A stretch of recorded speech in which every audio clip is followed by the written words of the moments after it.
My name is Calvin Morberg, and I was the lead carver for this project.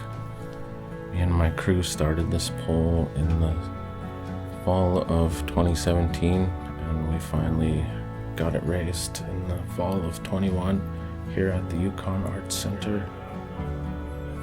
This pole was carved in loving memory of my brother, Yaxkasei Callaghan.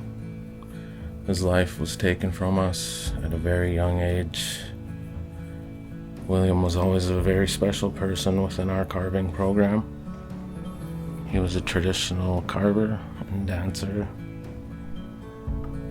William accomplished a lot of really amazing things during his time on this earth.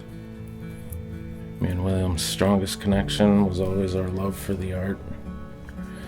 So after we lost him, we decided that we wanted to honor his life, his spirit, and his legacy. And I couldn't think of a better way for us to do so than to carve this pole for him.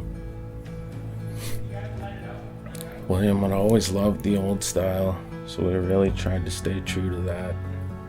Every figure on this pole represents our family members and clan crest. I know that William would be proud of us all. I know that he's looking down at all of us from the spirit world with a smile on his face.